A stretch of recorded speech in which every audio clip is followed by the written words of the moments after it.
Alright, how do I look? Do I look, my head's cut this time because like people gave me like a whole bunch of stuff for not looking like great in the last video, so I look okay? Okay. Hello, welcome to Android Weekly. This is RICKY, the Android guy. And today we have a lot of articles for you guys, and I hope you enjoy. First starting off, Samsung has added the iPad mini, the iPad 4, and the iPod Touch to the lawsuit against Apple. So basically every new device that Apple has, Samsung has added. Now, not to be undone, Apple of course then tried to add the Nexus, Galaxy S3, and Note 10.1 to their side. Basically everyone's just trying to add everything as this new case will come to a head soon, and we'll kind of see where it goes. Of course, this is a second case, not the first case that is still being resolved on December 6th, where it's being reopened to see how things are going to go from there. With that first case, which again, that first case did only include Samsung phones up to the Galaxy S2. So it's interesting to see how this next case will go. But it probably won't start till summer of 2013. Yes, that's how long these court cases take. For all of you GTA, Grand Theft Auto fans out there, Vice City is going to be coming to Android and iOS come December 6th. So you can expect to see the new GTA game. Not so far off since the old GTA game came to both these devices, that now we get Vice City. So maybe one every year, one every 2 years, we can expect from GTA, just like their regular ones go on to the console systems, then they can go to Android after, and iOS as well, of course. So, while Samsung was asking the court to force Apple and HTC to show the agreement last week, this week Apple and HTC handed over willingly the agreement to Samsung. However, it was heavily blacked out in certain areas. So certain things were not revealed. Actually, there was a rumor going around that basically only 33 words were actually legible or able to be read by Samsung attorneys. Now, whether that's true or not is obviously up to anyone's guess. But of course, this was for attorneys' eyes only, and that was very, very adamant on the part of Apple and HTC that only attorneys could see this, and no Samsung's chief members or of the board or anything like that could be able to see it. Also, Google Now. Well, Google Now was deemed the innovation of the year by Popular Science. So I thought that was really good, and it really is just amazing. If you have not used Google Now yet and you do not have an Android 4.1 device, borrow someone's, go to a store and check it out. But Google Now is really amazing. And the easy way to sum up, because people ask, well, isn't it just another voice assistant? Let me put it this way. Siri and S-Voice and all of the other voice assistants are an assistant you have to ask questions to. Google Now answers without you asking. So what kind of assistant would you rather have? One that you have to ask questions to get things done all the time, or one that just does it? And that's what Google Now is, and that's why it's the innovation of the year. iPhone. So iPhone's been known to, of course, have a lot of accessories, and some rappers are trying to get in on it. will.i.am is part of a add-on to an iPhone that will make the iPhone somehow have a 14 megapixel camera as opposed to its own regular 8 megapixel camera.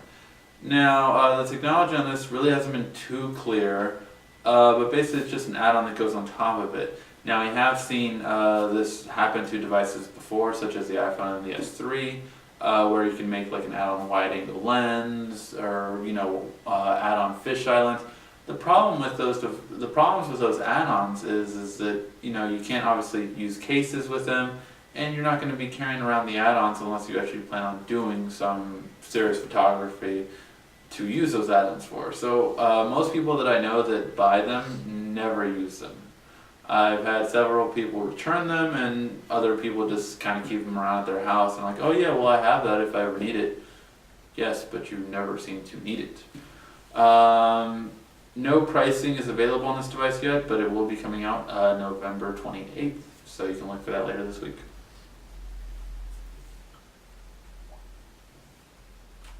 Samsung has a new flip phone coming out. Now this one was previously on, its predecessor was only in China, and it is the SCHW 2013. This is basically, it looks like an old-fashioned flip phone. However, it is a touchscreen on the front as well as on the back, and it has TouchWiz.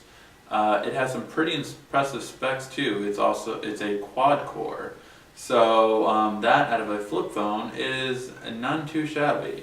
It has a 3.7-inch screen, and I can't see the other one, but basically it has a 1.9 megapixel front camera and a 8 megapixel back camera. So really impressive all around, and it even has 16 gigs built in along with 2 gigs of RAM.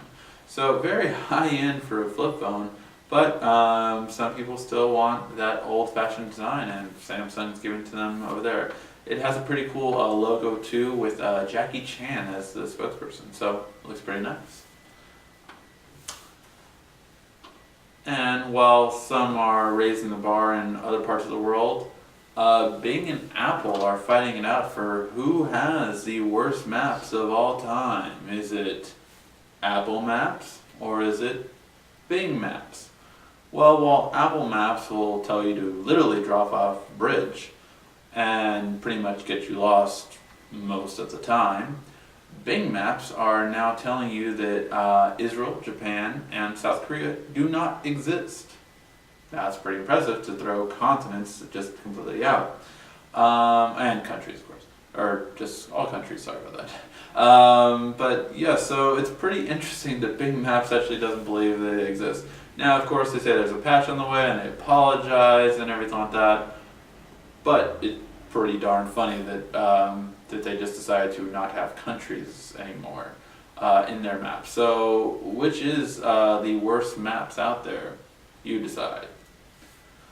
Facebook has posters in their office telling their employees and just encouraging employees that Android is superior to iOS. This is part of the new movement that Mark Zuckerberg started with having everyone leave their iOS devices and go onto Android to make a better Facebook app. Now, while we're still waiting on this huge improvement on the Facebook app, it's really basically the posters are just showing how many more users Android has over iOS, and that really is the future. Facebook sees it, and so will everyone else soon. And it's just going that route that they're really encouraging people to concentrate more on Android because that's where the money is. Samsung Galaxy Note 2. If you recall, a few weeks ago I did an article that it had reached 3 million units sold. Well, about a month later now, we see that it's a total of 5 million units sold. So in just the second month of it being out, still not on every carrier, even on the US, it has now sold 5 million total units. So they added 2 million to their first 3 million on their first month. Really strong and not much of a decline at all. I mean, for you to go from 3 million units sold the first month and now 2 more million sold, total 5 million. That's really impressive for a device that a lot of people once considered that couldn't sell and that would be a joke of the industry. It's actually set the precedent, so much so that everyone else is trying to make their own version of it. But definitely Samsung is a cut above the edge when it comes to the Note technology and the quote-unquote phablet style. Now, speaking of Samsung, they're actually being very vigilant on suppliers that supply them with certain parts and products. And the reason they are is because they don't want to get the same reputation Apple has with Foxconn. Foxconn is known for using many child laborers. Samsung's case is not like this, but some of their suppliers have been seen as kind of unfair to the working conditions, and Samsung has warned them to quickly resolve any issues that these suppliers have, or else that they will lose their business. Now, I think this is amazing. Now they're giving them as long as a 2-year time slot for some of these suppliers, because they know that a lot of changes have to be made, and some can be very costly. But the fact that Samsung is telling them that they better change is really encouraging. That a company actually cares about how products are made and the cost of human decency to make those products. Something that Apple, I think, should take definitely a strong following, because what's going on in Foxconn is just really horrible. Speaking of Apple, a recent poll was done. It was only with about 3,000 people, but the question was asked, will Apple lose the smartphone war without Steve Jobs? It looks like the majority of you agree with me, and that is 70% said that yes, Steve Jobs was the mastermind behind it all. I think this was very interesting that a lot of people agree that without Steve Jobs, Apple will fall. Not only that, 22% said that it was too early to tell, and 8%, only 8%, said that no, Apple's already a well-oiled machine, that they can make it no matter what. So this is really interesting. It's definitely from people that know the industry more, and it's really interesting that we can actually see all of this now and see that Apple is most likely going towards a fall, and that's simply because that they haven't done anything worthwhile as of late. To their credit, one of their biggest mess ups, they actually just did something, and that was that they actually fired Eddie Q. I hope I'm pronouncing that right. Oh no, sorry. Eddie Q was the one who fired this person. Richard Williamson. Richard Williamson was the guy who oversaw Apple Maps. So yeah, I mean, you can kind of see why he got fired, but of course, I mean, this just goes to credit like how big of a mess up that Apple has done without Steve Jobs. This product would have never came out were he still around, because he was a perfectionist, and definitely that was a low point for Apple. A high point for Apple and Android alike is that it looks like for the first time ever, by the end of 2012, Apple and Android are going to top BlackBerry in enterprise phones. So the movement's been going for a while for Apple and Android to exceed BlackBerry when it comes to enterprise phones. And quite frankly, they are really secure. The most secure by far would be the Galaxy S3 or the Note 2, which has Safe on there. It's the best encryption, better than iPhones. It's actually almost like double iPhones if I remember correctly. But just really, really good encryption. That is the best encryption I've seen on an Android phone. There are other devices that of course have good encryption on Android, but those I would say have been the best, and corporations should definitely take a look at it. In terms of BlackBerry, they have been losing, of course, ground, even in the enterprise edition, which is their own home ground. But they still claim that BlackBerry 10 will kind of change all that around. Will it? Not sure. That was the last article for the day.